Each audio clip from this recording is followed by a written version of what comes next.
안녕하세요. 백선 호랑이 도사입니다. 오늘 이 시간은 물상론의 진수이자 물상론의 기초가 될 수 있는 간지의 속성에 대해서 한번 알아볼 수 있도록 하겠습니다. 먼저 제가 이제 물상론에 있어서 사주를 볼 때 항상 중요하게 말씀드렸던 몇 가지를 먼저 말씀을 드리고 간지의 속성, 기초적인 부분을 시작할 수 있도록 하겠습니다. 제가 항상 먼저 시작할 때 사주의 전체적인 기본적인 틀을 먼저 이렇게 봐야 되는데, 기본적인 틀을 볼 때 천을 기인 공망, 격, 오행대세를 먼저 이렇게 보죠. 그래서 사주 전체적으로 이 사주의 틀이 어떻게 되는구나 를 파악한 이후에 전체적인 그림을 그려보죠. 물상, 그 다음에 포태, 어떠한 포태를 가지고 어떤 간지가 어떤 힘을 가지고 있느냐, 육친, 어떠한 인간관계를 가지고 있느냐, 신사, 어떠한 상황과 어떠한 양태에 놓여 있느냐, 지장간, 지지가 가지고 있는 그 기물은 또 어떤 게 있느냐, 그 다음에 합형충파해를 통해서 어떠한 사건과 스토리를 만들어내느냐를 파악합니다. 그리고 좌표와 궁성인데, 좌표와 궁성은 특히 좌표는 이것이 어떠한 시점에, 어떠한 시기에, 어떠한 기승전결 속에서 일어나느냐는 걸 알 수 있죠. 궁성은 이건 하나의 부열의 관점에서 볼 수 있는데, 이 성은 어느 궁의 자리에 들어가 있어서 이것이 그것으로 대표되느냐라는 것을 파악할 수가 있습니다. 그래서 물상론의 전체적인 어떤 그런 틀과 그리고 사주를 리딩하는 방법이, 다시 한번 말씀드리면, 천을 기인과 공망, 격, 오행대세를 통해서 사주의 전체적인 구조를 파악을 하고, 그 이후에 각 글자와 간지들이 가지고 있는 물상적인 어떤 그림과, 그리고 힘과, 그리고 인간관계와, 그리고 환경과, 그리고 그 기물 속에 있는 내용물, 그 다음에 사건, 사건들이 일어나고 있는 궁성좌표. 물론 대운을 통해서 그 시기를 정확하게 파악할 수가 있겠죠.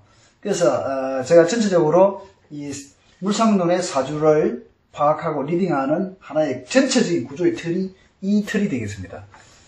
그렇게 하다 보니까 어떤 사주를 리딩하는 데에서 프로세스적으로 이렇게 제가 이해를 하고 그리고 해석을 하는 거죠. 어떤 사주더라도 항상 이런 프로세스에 의해서 이렇게 제가 사주를 리딩하고 있습니다. 자, 오늘은 물상론 간지의 어떤 속성에 대해서 제가 말씀드릴 건데, 많은 사람분들이 이제 공부를 하시고 또 제가 제자들을 육성해보고 또 이렇게 해보면 사주 공부를 많이 하셨음에도 불구하고 이런 간지가 가지고 있는 정확한 속성을 이해를 못하시는 그런 부분들이 좀 있었어요. 정말 말하자면 한의사가 진맥을 하고 약을 지어줄 건데 약초에 대해서 정확하게 알아야 처방된 그대로 맞춰서 약을 지을 수가 있겠죠. 그래서 이 간지는 하나의 약초와 같습니다. 그래서 약초의 성분, 성향, 그리고 어떻게 이것을 처방해 줄 것인가를 잘 알아야 이 약초를 거기에 맞게끔 잘 쓸 수가 있겠죠. 그래서 제가 이제 특히나 물상론이 중요한 부분은 이러한 간지들이 가지고 있는 속성들을 정확하게 잘 이해를 하셔야 물상론을 더욱더 풍부하고 더욱더 깊이 있는 해석이 가능하다는 거죠. 자, 우선 제가 이제 오늘은 이제 목에 있어서 갑을 먼저 제가 설명을 드릴 텐데, 이 책은 제가 2017년도에 제자들을 가르치면서 썼던 책인데, 물상론 천간과 지지의 이치 해서 간지들이 가지고 있는 속성만 제가 쫙 이렇게 정리를 했었습니다.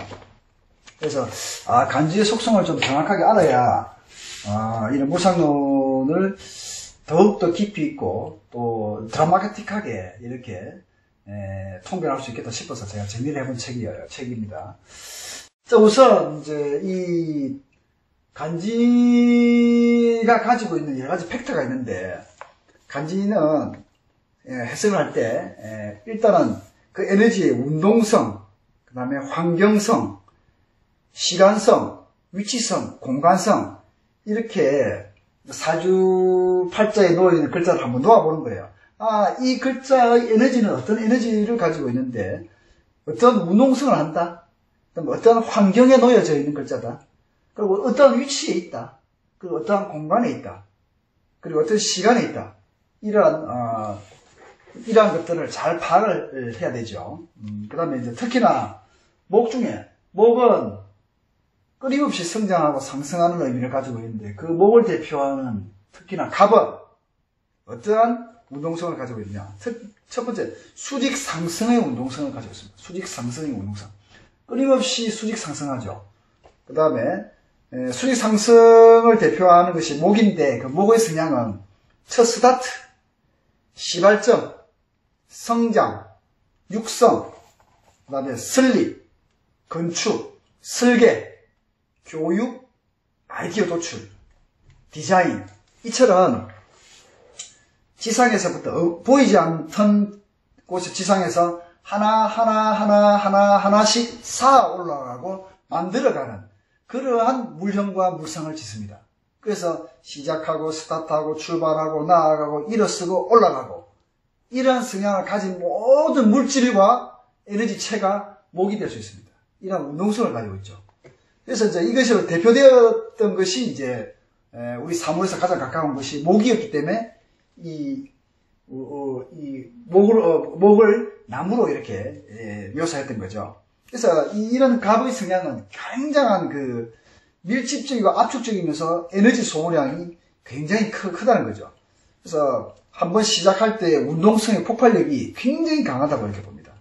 또 갑은 처음 시작하여 성장하고 떠오름으로 기존의 무대에서 변화를 깨라고 새로운 창조의 속성을 가지고 있어요. 갑목은, 특히나 갑목은 강한 창조의 속성을 가지고 있어요. 새로운 것을 아이디어를 도출하고 새로운 것을 만들어가고 새로운 개척자가 된다는 거죠. 그래서 강한 창조성을 가지고 있고 남들보다 먼저 시작해요. early adopt. 교육을 해도 남들보다 먼저 나가. 그러면 교육의 속성 중에서도 남들보다 먼저 하니까 그러니까 유치원, 초등학교 속성을 가지고 있어요. 그 다음에 이제 주차된 차에 키를 돌려서 스타트하니까 가만히 있던 수평의 운동성을, 수직의 운동성을 바꾼다. 이것이 또 하나에 보면 쇄신, 개혁, 혁신으로도 이렇게 이제 볼 수 있는 거죠. 창조와 변화와 혁신성을 가지고 있다. 이렇게 가지고 있죠. 그 다음에 우리 신체를 치면 어머니 뱃속에서 가장 먼저 나오죠. 가장 먼저 나와서 박차고 나온다. 박차고 나오기 때문에 이 얼굴인데 얼굴 중에서도 머리 중에서도 갑은 이마를 의미해. 이마. 그래서 이제 우리의 육신은 갑을 병정, 무기, 경신, 임계해서 어머니 뱃속에서 태어난 순서대로 갑을, 병정, 무기, 경신, 임계인이 배치가 되어 있습니다. 그 다음에 환경성을 보면 모든 사물이 수직하고 상승하는 환경, 모든 봄의 환경, 모든 것이 일어나고 모든 것이 성장하고 모든 것이 활발하게 움직여가는 그런 환경성의 인자를 가지고 있죠.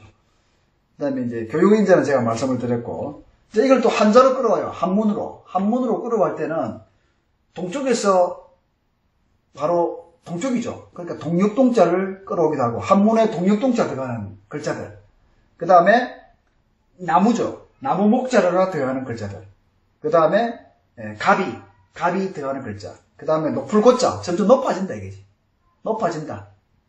이런 글자들. 뭐 언덕구자를 쓰기도 하는데 언덕구자는 토의 속성과 비슷한 성향을 가집니다. 그래서 언덕구자 같은 경우에는 목과 토의 어떤 그런 속성 같이 가지고 있다고 하는 거죠. 그래서 이제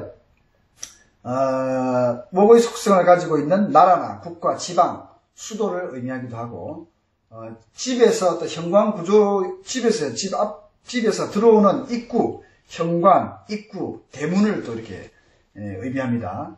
위치를 잡을 때. 그 다음에 이제 지평선에서 태양이 떠오르죠.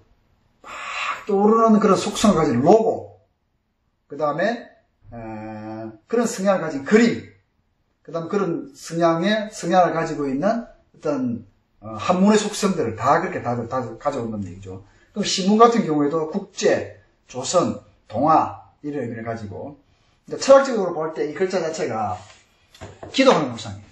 합장해서 기도하는 물상. 그래서 철학, 그 갑을 가지고 있는 사람들은 대체적으로 철학과 공부와 이런 데 관심을 많이 가지고 있습니다. 합장하여서 기도하는 물상.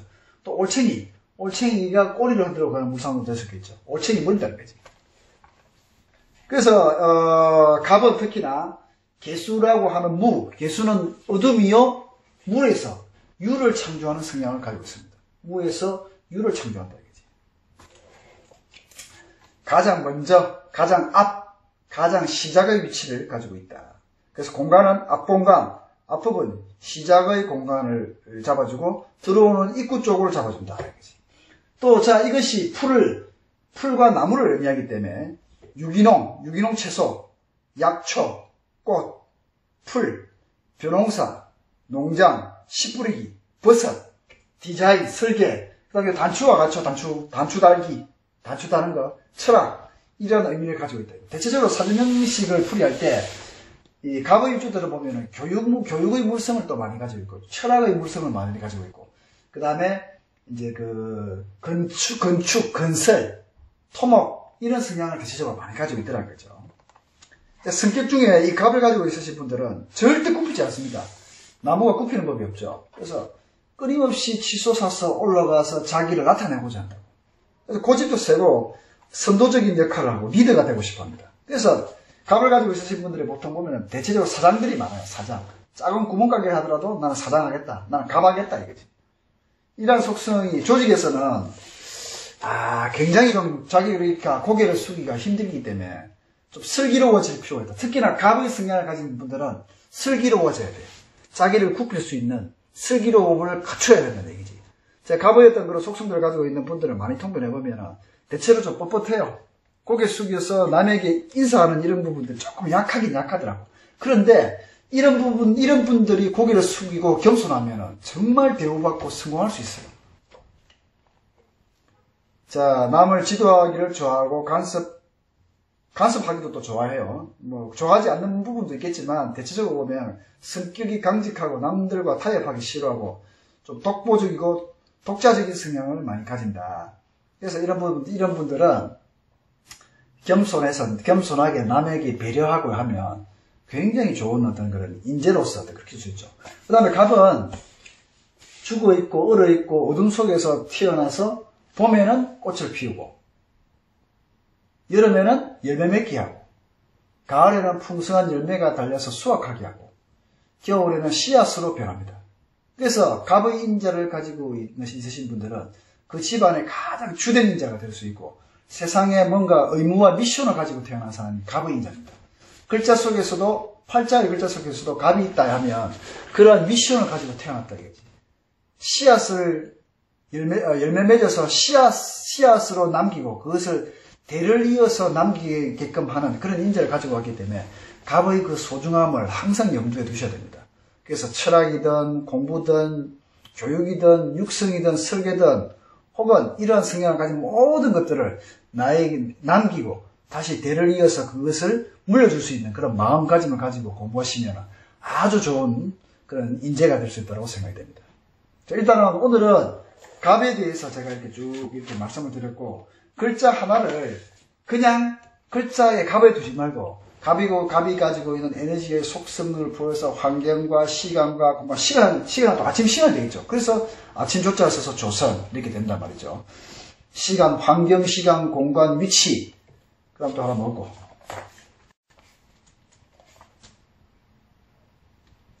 그렇지. 에너지, 운동성. 이런 것들을 잘 염두에 두시면 글자 하나를 가지고도 아주 풍성하게 그렇게 해석할 수가 있는 것입니다. 자, 오늘은 물상론 간주의 속성 중에서 갑에 대해서 한번 설명을